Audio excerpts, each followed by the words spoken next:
నమస్తే, నేను మీ హరిత. ధనవంతులు కావాలంటే అసలు ఎలాంటి మైండ్ సెట్ ఉండాలి తెలుసుకుందాం.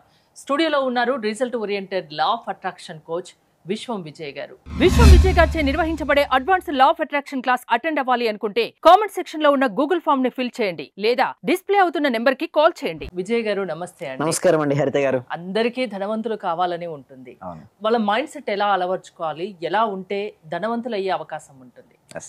ధర్మో రక్షిత రక్షిత యద్భావం తద్భవతి. అవునండి, mind set is a key role అండి. అంటే మన మైండ్ సెట్ బట్టే మన జీవితం ఆధారపడి ఉంటుంది. నేను ఏమంటానంటే పూర్ పీపుల్ రిచ్ పీపుల్ ఉండరండి హరిత గారు. వినడానికి కొంచెం నవ్వొస్తుంటారు చాలా మందికి, ఇది ట్రూత్. ఎందుకంటే ఇప్పుడు ఇక్కడ ఉన్నటువంటి భారతదేశంలో ఉన్నటువంటి మనీ అందరికీ సమానంగా డిస్ట్రిబ్యూట్ చేయండి మేడం. ఒక్క 1 year ఆగి చూడండి, ఎవరైతే ధనవంతులు ఇప్పుడు ఉన్నారో వాళ్ళ దగ్గరికి మళ్ళీ ధనం చేరుతుంది. ఎందుకు చెప్పానండి, వాళ్ళ మైండ్ సెట్ అండి ఆకర్షించుకునే శక్తి ఉంటుంది. అంటే ఎప్పుడైనా సరే మనీ మన దగ్గరికి రావాలండి, చెప్పాను రిచ్ పీపుల్ పూర్ పీపుల్ ఉండరు. Poor mind set rich mind set ఉంది. ఆ రిచ్ మైండ్ సెట్ ఏర్పరచుకోవడం వలనే వాళ్ళకు మనీ ఆకర్షించబడుతుంది. మరి సార్ ఎలా ఏర్పరచుకోవాలి రిచ్ మైండ్ సెట్ అంటే, ఫస్ట్ ఆఫ్ ఆల్ థింకింగ్. ఏదైనా వస్తువు మీరు చూసినప్పుడు ఎస్ ఐ కెన్ అండి, ఇంటికి చూద్దామని కొత్త ఫ్లాట్ తీసుకుందాం మీరు వెళ్ళారు, వాడు చెప్తాడు మీకు ఎంత హైదరాబాద్ కాబట్టి ఏంటి 2 CR 3 CR 5 CR according to that area బట్టి స్క్వేర్ ఫీట్స్ బట్టి దానికి వాల్యూ ఉంటుంది. మనం ఎప్పుడు ఇంత అనొద్దు, అక్కడ చూసి మీకు నచ్చిందా ఎస్ ఐ కెన్ అని వచ్చేయండి. అది ఏదైతే ఉందో దాన్ని ఆల్రెడీ పొందినట్టుగా ఊహించుకోండి. మనం ఎప్పుడు కూడా చాలా మంది ఏం చేస్తారంటే వాళ్ళకు ఉన్నటువంటి స్థాయిని బట్టే వాళ్ళకు లిమిటింగ్ బిలీఫ్ సిస్టమ్ పెట్టుకుంటారు. బట్ నిన్న ఉన్నట్టు ఈ రోజు లేదు మేడం, ఈ రోజు ఉన్నట్టు రేపు ఉండదు. కానీ వాళ్ళు ఏం చేస్తారంటే నిన్నటి గురించి ఆలోచిస్తూ ఇక్కడ ఆ గ్రోత్ ఆపేసుకుంటారు. వాళ్ళకు వాళ్ళే పెట్టుకుంటారు బ్రేక్స్. నా నెల జీతం ఇంతే కదా, నా కోరికలు ఇంతే. నెల జీతం ఇంతే కానీ డ్రీమ్స్ కూడా అంతేగా లిమిటింగ్ పెట్టుకోమని ఎవరు చెప్పారు మేడం? అబ్దుల్ కలాం గారు ఏమన్నా మేడం, థింక్ బిగ్. ఎవరైనా సరే అండి, స్వామి వివేకానంద ఏమంటారంటే మీరు ఎలా ఆలోచిస్తే అలా అవుతారు. గౌతమ్ బుద్ధుడు కూడా అదే అన్నాడు. Okay, as you think you can. అంటే ఏదైనా సరే మనకు రావాలి అంటే మన ఆలోచన విధానం ఫస్ట్ మారాలి. మన ఈ జీవితంలో ఏది కావాలని కోరుకుంటామో ఆల్రెడీ వచ్చినట్టుగా మీరు ఆల్రెడీ పొందాలి. ఆ mind set is the most important. నాకు అవుతుందా, నా జీవితం ఇంతే కదా, నా నెల జీతం ఇంతే కదా, నా బిజినెస్ ఇంతే. వద్దు, నీకు సబ్ కాన్షియస్ మైండ్కి ఏది నిజమో ఏది అబద్ధమో తెలియదు. నీకు పదే పదే నా జీవితం ఇంతే, నేను ఇంతే, నా జీవితం ఇంతే అని పదే పదే చూపిస్తే అదే విధంగా తయారవుతుంటావు కదా. ఫస్ట్ ఆ బ్రోకెన్ అది వదిలి నువ్వు కన్సిస్టెన్సీగా సాధన చేస్తే వస్తుంది. ఇక్కడ మీరు చూడండి ఎలాంటి మైండ్ సెట్ ఏర్పరచుకోవాలంటే ఫస్ట్ కన్సిస్టెన్సీ ఉండాలి మేడం. మీరు ఏ రంగం అని ఎంచుకోండి. ఇక్కడ చూడండి మామూలుగా ఇటు తాబేలుకు కుందేలుకు పోటీ పెడితే జనాలు చెప్పండి ఏది గెలుస్తుంది? మామూలుగా కుందేలే గెలుస్తుంది. బట్ ఇప్పుడు చూడండి మీ ప్రతి తక్కువ అంచనా వేయకండి. అతను ఏం చేశాడు, తక్కువ అంచనా చేసి ఏమైంది, రిలాక్స్ పొందింది కుందేలు. బట్ ఎవరు గెలిచారు? తాబేలు. అంతే, జీవితం కూడా అంతే. మనం ఎవరిని తక్కువ అంచనా వేయద్దండి. చూడండి కన్సిస్టెన్సీ ఇస్ మోస్ట్ ఇంపార్టెంట్. నీకంటే టాలెంట్ తక్కువ ఉన్నప్పటికీ బట్ కన్సిస్టెన్సీ అతని దగ్గర ఉంది మేడం. స్కిల్ తక్కువ ఉంది, నాలెడ్జ్ తక్కువ ఉంది, బట్ అతనిలో ఉంది ఏంటండి కన్సిస్టెన్సీ. ఆ కన్సిస్టెన్సీ అనేది ఒక ఆయుధంగా మారి తన విజయానికి దగ్గర చేసింది. ఇక్కడ కూడా అండి ప్రతి ఒక్కరు కూడా ఏదో ఒకటి ఉంటుంది, బట్ ఏంటంటే కన్సిస్టెన్సీ మిస్ అయిపోతారు.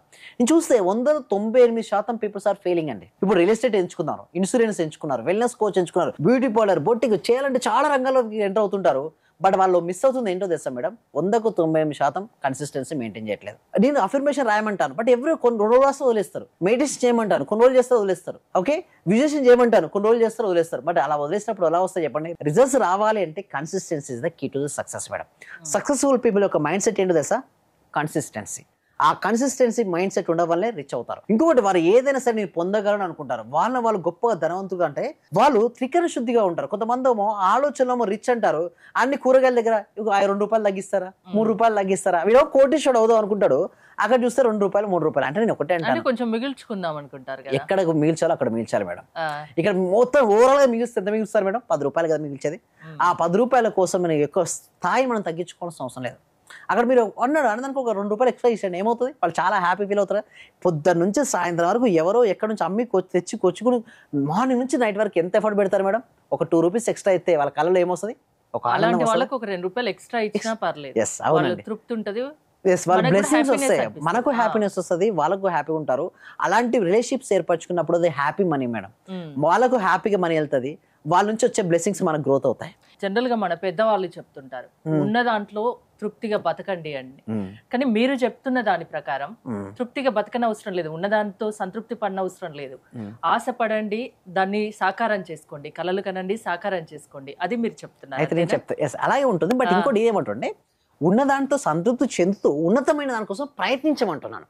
ఐఎమ్ నాట్ అంటే గ్రాట్యుతో ఉండాలి. అంటే ఉన్నదాంతో ఏదైతే ఉందో కృతజ్ఞత ఉండాలి, దానితో పాటు మీరు ఒక లక్ష్యాన్ని ఎంచుకొని దానికోసం ప్రయత్నం చేయమని చెప్తున్నాను. అంటే ఎవరైతే వారికి ఉన్నదాని పట్ల సంతృప్తితో ఉంటే హ్యాపీనెస్ వస్తుంది. ఉండదు చాలు ఈ బతికింత చాలు చాలు అనొద్దు. అని చాలు అనే మాట వద్దు అంటారు. చాలొద్దు, బట్ బీ హ్యాపీ. ఉన్నదాని పట్ల హ్యాపీగా ఉండు, బట్ చాలు అనొద్దు. ఎందుకంటే చాలు అంటే ప్రోగ్రామింగ్ క్లోజ్ అయిపోద్ది, వచ్చేది రాదు. మీకు యాక్చువల్లీ నేను ఒక 1 CR ఇద్దాం అనుకుంటున్నాను అండి. 1 CR మంచి యాంకరింగ్ చేస్తున్నారు, నేను ఇద్దామని నేను చూస్తున్నాను. ఓకే, నేను ఒక 50,000 1 lakh ఇచ్చాను, మీరు వెంటనే చాలు చాలు అన్నారు. చాలేదని ఆపింది. ఇప్పుడు యాక్చువల్గా మీకు వచ్చే గ్రోత్ ఎవరు ఆపుకున్నారు? నేనే అనుకున్నాను. సో ఎగ్జాక్ట్ ఇదే చేస్తుంటారు. ఎవరైనా సక్సెస్ అవ్వాలి అనుకున్నప్పుడు లిమిటింగ్ బిలీఫ్ సిస్టమ్ తీసేయాలి. అంటే చాలు అనే పదాన్ని వాడద్దు. ఇంకోటి గ్రోత్ అవ్వాలి, మీకున్నటువంటి స్కిల్స్ కు మీకున్నటువంటి టాలెంట్ ఇంకా ఆపర్చునిటీస్ వస్తుంటాయి. అంటే ఒకటి ఏంటంటే నేను చేయగలను అని ఎప్పుడైతే మీరు నమ్ముతారో వస్తుండే. అంటే everything is a mind set madam. ఇక్కడ మీరు నెక్స్ట్ స్లైడ్ లో మీరు చూసినట్టయితే వారి యొక్క మైండ్ సెట్ ఎలా మార్చు చూడండి. నీ అంతరంగాన్ని ఇబ్బంది పెట్టే చెత్తను ప్రతికూల విషయాలన్నింటి వదిలించుకోండి. Let go of the soot that suffocates your soul. అంటే చాలా మంది ఏం చేస్తారంటే పాస్ట్ వదిలిపెట్టారు. ఫియర్ ఉంది చూసారా, ఇక్కడ వేయాలి డస్ట్బిన్ వేయాలి, కానీ ఫియర్ ఇక్కడ మోస్తే మనీ రాదు. రిచ్ పీపుల్ మైండ్ సెట్ ఎప్పుడు కూడా వాళ్ళు ఏం చేస్తారంటే ఫియర్ భయాన్ని వదిలిపెడతారు ఫస్ట్. దాంతో పాటు పాస్ట్ ఉంది కదా, పాస్ట్ వదిలిపెడతారు. నెగిటివ్ థాట్స్ ఉంది కదా, నెగిటివ్ థాట్స్ వదిలిపెడతారు. రిచ్ కావాలంటే ఎలాంటి మైండ్ సెట్ ఉండాలో దానికి ఎగ్జాంపుల్ తో సహా బాగా చెప్పారు అసలు ఇవాళ. అవునండి. అంటే రిచ్ అవ్వాలనుకుంటే ఆపర్చునిటీస్ ను రిసీవ్ మోడ్ లో ఉండాలి, క్లోజ్ మోడ్ లో ఉండొద్దు. అంటే చాలా మంది ఏం చేస్తారంటే ఇది నాకు చాలు, నాకు ఇంత వస్తుంది కదా, ఓకే, అలాంటి మైండ్ సెట్ తో ఉండొద్దు. గ్రోతింగ్ మైండ్ సెట్ లో ఉండాలి. అంటే మనం ఎవరు మేడం ఆత్మస్వరూపులం కదా, నిరంతరం గ్రోత్ అవుతూ ఉండాలి. ఒక అందుకు మీరు ఒక సీడ్ వేస్తేనే ఆ సీడ్ కాస్త మొక్కగా మారి, మొక్క వృక్షంగా మారి, వృక్ష మహావృక్షంగా మారి కొన్ని వందల వృక్షాలకు అది కారణం అవుతుంది. అలాంటిది మనలో అత్యంతమైన శక్తి మన లోపల దాగి ఉంది మేడం. బట్ ఆ శక్తిని కనుక మనం బయటికి తీయగలిగితే, ఆ రిచ్ మైండ్ సెట్ తో ఉంటే డెఫినెట్లీ. బట్ కొంతమంది సార్ ఈ రోజే అవుతామా, రేపు అవుతామా అంటే ఈ రోజు కాకపోవచ్చు. బట్ నేను ఛాలెంజ్ చేసి చెప్తున్నాను, బట్ వన్ డే ఏదో ఒక రోజు అది కూడా త్వరలోనే వస్తుంది. ఎందుకంటే మీ బిలీఫ్ సిస్టమ్స్ మీరు ఎట్లా అప్గ్రేడ్ అవుతున్నారు అండ్ ఎంత సాధన చేస్తున్నారు. అందుకోసం మా ప్రాక్టికల్ క్లాసెస్ ఏంటంటే మార్చేంత శక్తి మీ లా ఆఫ్ అట్రాక్షన్ క్లాసెస్ కు ఉందా? ఉందండి. ఎస్, మైండ్ సెట్ మారాలి అంటే ముందు లోపల నుంచి ఆ నెగిటివిటీ ఎమోషన్స్ నాకు చేశారు కదా, ఫియర్ పాస్ట్ అంతా వదిలిపెట్టాలి. సో దానికోసమే క్లాసెస్ హెల్ప్ అవుతాయండి హరిత గారు. So law of attraction classes కి వస్తే ధనవంతులు అయిపోవచ్చు అంటారు. మన మైండ్ సెట్ ని మీరు మార్చి చూపిస్తారు. అవునండి. థ్యాంక్ యూ విజయ్ గారు. విశ్వం విజయ్ గారి ఆన్లైన్ క్లాసెస్ మీరు అటెండ్ అవ్వాలి అనుకుంటే స్క్రీన్ పై స్క్రోల్ అవుతున్న నెంబర్స్ కాల్ చేసి కాంటాక్ట్ అవ్వండి. చూస్తూనే ఉండండి Suman TV. Thank you so much. Survey జన సుఖినవంతు, సమస్త లోక సుఖినవంతు. లెక్చర్ అటెండ్ చేసిన తర్వాత మాకు ఏది అనుకుంటే అది, మతలబ్ టీచర్స్ కావాలంటే టీచర్స్, ఈ రోజు మాకు టీచర్స్ కావాలనుకుంటే 2 రోజుల తర్వాతనైనా 3 రోజుల తర్వాతనైనా టీచర్ దొరుకుతారు. వాళ్ళ తరపు నుంచే మీరు చెప్పిన లెక్చర్స్ నేను ప్రతిదీ ఫాలో అవుతున్నా. మైండ్ లో ఫిక్స్ అయిపోయింది, టోటల్ మైండ్ లో ఫిక్స్ అయింది. అసలైన ఆనందం సార్ మీ లెక్చర్ వల్లనే దొరికింది నాకు. Sir thank you very much. Thank you so much అండి. వనపూల గారు అందరూ కూడా ఒకసారి కంగ్రాట్స్ చెప్పండి వనపూల గారికి.